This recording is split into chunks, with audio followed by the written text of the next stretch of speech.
Hello दोस्तों, कैसे हैं? उम्मीद कर रहे हैं कि ठीक एवं स्वस्थ होंगे। दोस्तों, आज आप लोगों को प्रकाश का परावर्तन जो चैप्टर है उसका आज चौथा क्लास में ले रहा हूं, ठीक ना।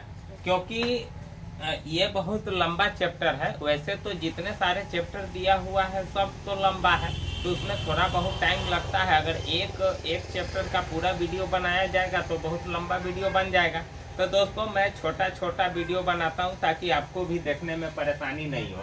तो आज प्रकाश परावर्तन का चौथा क्लास है, ठीक ना। और देखिए, इसमें कौन कौन सी महत्वपूर्ण बातें हैं जो आपको ध्यान रखने की जरूरत होती है।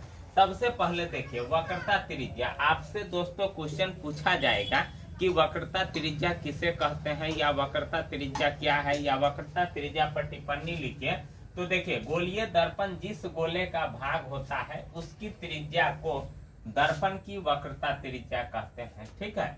उसके बाद है दोस्तों कि मुख्य अक्ष किसे कहते हैं।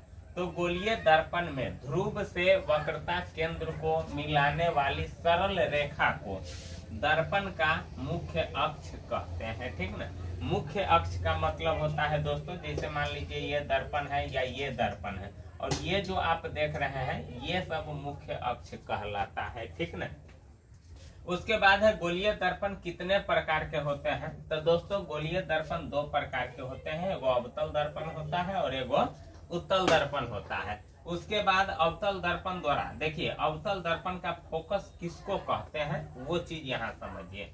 यानी अवतल दर्पण का गुण क्या है। तो अवतल दर्पण द्वारा प्रकाश का परावर्तन उसकी भीतरी सतह से होता है, जबकि उत्तल दर्पण द्वारा उसकी बाहरी सतह से होता है। ये अवतल और उत्तल दर्पण का गुण है।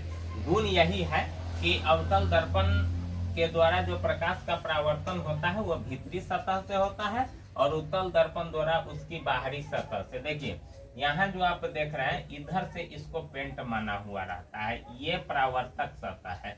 बात समझ रहे हैं कि ना। और इधर देखिए, तो ये जो देखिए ये भीतरी सतह हो गया, तो वही चीज यहाँ लिखा हुआ है। उसके बाद दोस्तों कि किसी अवतल दर्पण का फोकस उसके मुख्य अक्ष पर वह बिंदु है जहाँ मुख्य अक्ष के समानांतर आती किरणें दर्पण से परावर्तन के बाद मिलती है।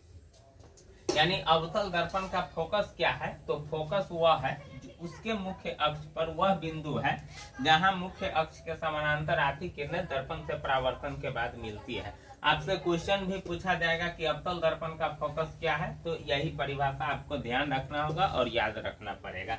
उसके बाद दोस्तों, किसी उत्तल दर्पण का फोकस क्या है। तो उसके मुख्य अक्ष पर वह बिंदु है जहां से मुख्य अक्ष के समानांतर आती किरणें दर्पण से परावर्तन के बाद आती हुई प्रतीत होती है, ठीक ना।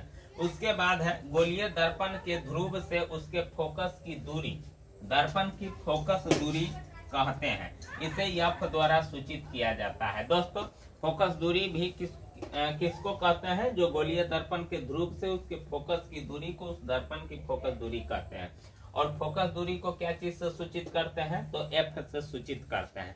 तो दोस्तों, इसमें जो भी सारी बात बताई गई है वह बहुत ही महत्वपूर्ण है।